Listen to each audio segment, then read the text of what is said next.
pessoal, bem-vindos de volta. Eu sou o professor Rodrigo Fernandes, professor no curso de Agronomia da Faculdade Evangélica de Goianésia, e essa é a nossa aula 10, parte 2, sobre o cultivo do quiabo.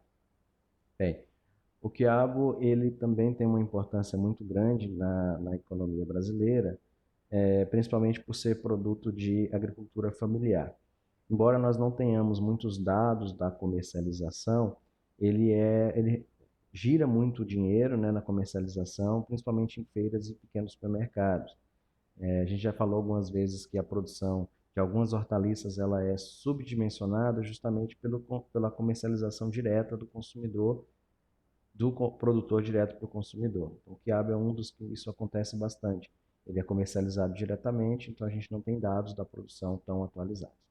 Bem, ele é da mesma família do algodão, família Malvaceae, e o nome científico dele é Abelmoschus esculento, né? Esse gênero Abelmoschus, possui mais de 10 espécies, mas a principal espécie desenvolvida dentro desse gênero é a Abelmoschus esculento, que é o que é a abelha. Ela não é influenciada pelo fotoperíodo, e tem um ciclo muito rápido. É uma planta que começa a florescer entre 1 e 2 meses após a semeadura.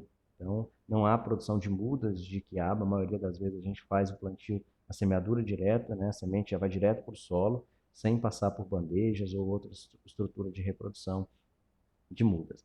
Então, a partir de 30 dias até 50 dias mais ou menos, essa planta já começa a florescer. Então, é uma planta que do plantio ao início da colheita é muito rápido. Existem algumas incertezas quanto à origem, à diversidade de origem do gênero Abelmoschus. Então, ainda os pesquisadores não sabem onde que surgiu o gênero Abelmoschus. Mas, sem dúvida nenhuma, a espécie Abelmoschus esculento, ela é da Etiópia. Então, provavelmente, o gênero Abelmoschus surgiu ali em alguma região da África, sendo que o Abelmoschus esculento ele é da região da Etiópia.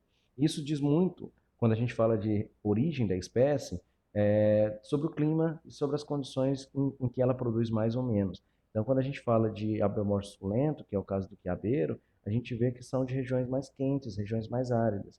E é uma planta que se adapta bem às nossas regiões, principalmente regiões mais secas, né? Então, inclusive na produção, a gente vai ver daqui a pouquinho, é comum o produtor cortar a irrigação logo após os 40 dias para estimular esse florescimento, né? Então, é de climas quentes, de regiões mais desérticas. Alguns cultivares podem passar de 3 metros, essas cultivares não são tão interessantes do ponto de vista de produção, porque dificulta a colheita, dificulta os tratos culturais. Normalmente a gente utiliza cultivares um pouco mais baixas para se produzir plantas de qualidade, frutos de qualidade. Bem, características morfológicas, as plantas possuem folhas lobadas e peludas. Lobadas, elas têm lóbulos, né? Então elas não são folhas com reentradas nessas folhas, e elas têm entre 20 e 30 centímetros as folhas, e são peludas, né? Elas possuem bastante tricomas. As flores delas podem ser amareladas e possuem coração, o centro da flor podem ser vermelho ou cor-de-rosa, dependendo da variedade, mas comum a gente ver a coloração avermelhada. O fruto é uma cápsula, cuja cor pode ser verde, violeta, vermelho ou branco, dependendo da cultivar.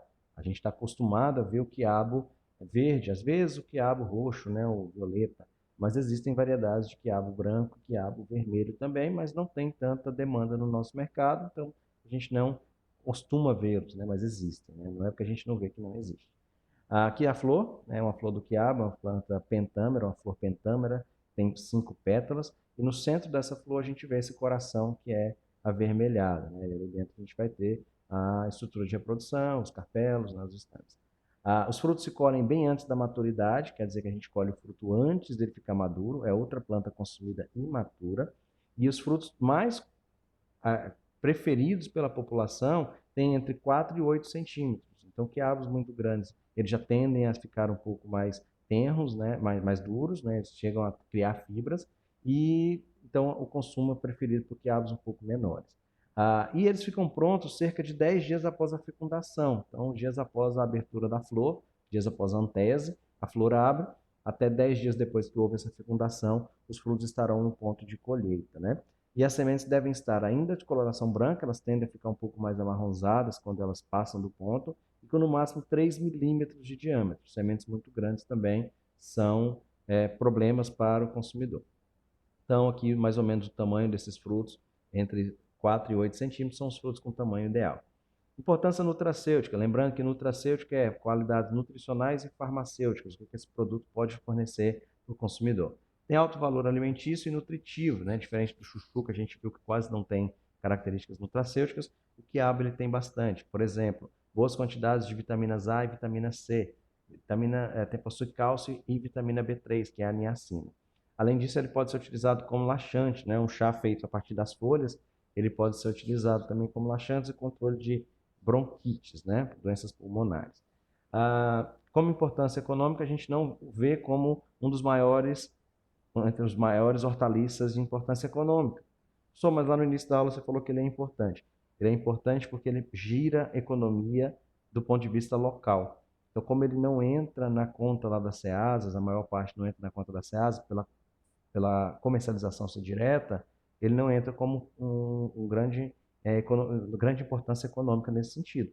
Mas ele gira muito dinheiro, então ele tem uma importância secundária aí nesse sentido.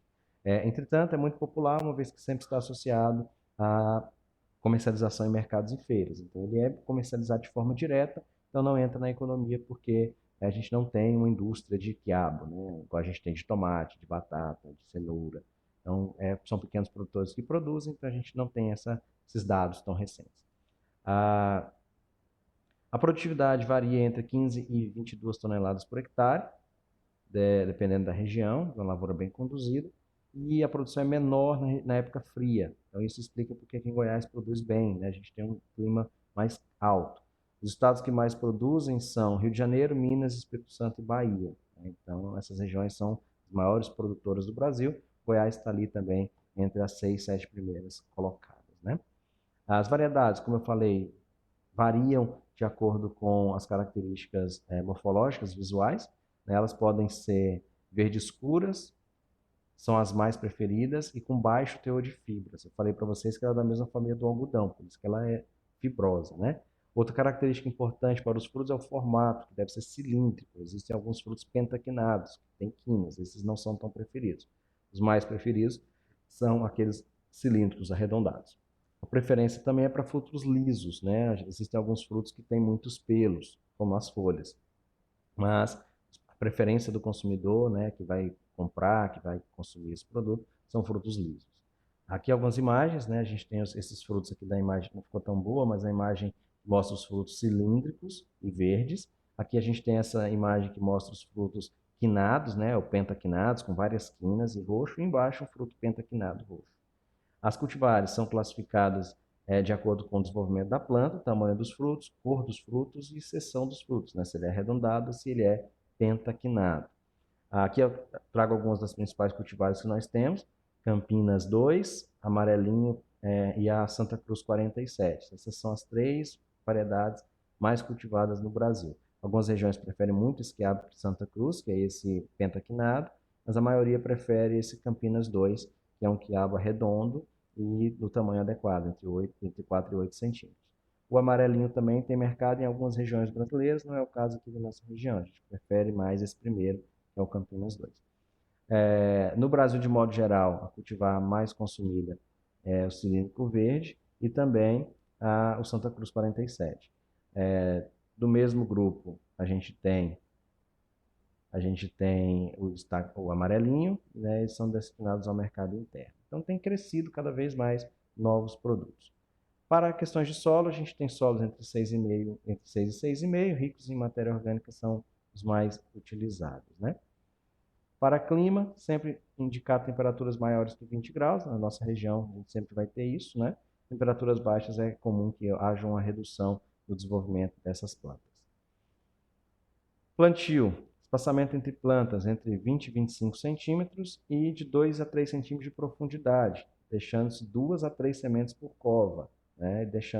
No final, deixando 2 plantas por cova. Depois que essas plantas nascerem, a gente faz o que a gente chama de desbaste. Aqui a planta logo após o plantio, né? Poucos dias após o plantio. Aqui plantas já com 25 dias, né? Irrigação predomina o gotejamento, é um sistema, como é a agricultura familiar, pequenas áreas, o gotejamento é o que mais predomina. Uma área aqui, uma lavoura com 26 dias após o plantio, e aqui 42 dias após o plantio, aqui já pode iniciar o processo de floração, né? 30 a 60 dias após o plantio. Sobre colheita, eu vou falar rapidamente. A colheita é de 60 a 80 dias após o plantio, já que ela começa a florescer em torno de 40, 50 e demora ali 10 dias para o fruto ficar no ponto, né? E podem durar até 90 dias numa colheita da mesma planta, né? É importante que a gente faça a retirada do fruto pelo pedúnculo, cortando com canivete, uma faca, uma tesoura de poda, né? Aqui o processo de colheita, fez a colheita de todos os frutos, para fazer depois a classificação pelo tamanho, pela coloração, para dividir nas caixas. Então, a caixa aqui pronta já para comercialização, essa outra aqui também, uma outra imagem de comercialização. Então, os frutos eles podem ser classificados como frutos extras, eles são vendidos em caixas de 14 quilos. Frutos em caixas extras, frutos extras são aqueles entre 8 e 10 centímetros, embora o consumidor prefira frutos menores, o mercado classifica de 8 a 10 centímetros como fruto extra, frutos especiais de 10 a 12, frutos de primeira de mais de 12 centímetros. Pós-colheita, eles conseguem ficar em boa qualidade de 7 a 10 dias após a colheita, em local com temperaturas entre 7 e 10 graus de temperatura e umidade entre 85% e 90%. Então, é um fruto que tem algumas características, por isso que o consumo, a comercialização é muito rápida logo após a colheita. Aqui, na mesma rama, a gente vê o fruto já em ponto de colheita e uma flor que acabou de abrir. Então, a gente vê que a gente tem um crescimento escalonado dessa planta, certo? Último aqui, uma curiosidade, algumas frutas, algumas flores têm alto teor de proteína e podem ser utilizadas como saladas, então mas é muito raro a gente ver isso, mas para quem tem pé da planta em casa e consome as folhas, né? Países africanos e asiáticos, as folhas são utilizadas na alimentação de animais. No Japão, é uma planta fornecedora de fibras, já que é da mesma família do algodoeiro. Na Turquia, ele é consumido em fatias fritas durante o inverno, certo? Obrigado, pessoal, pela atenção. É isso daí. Bons estudos a todos vocês. Um abraço.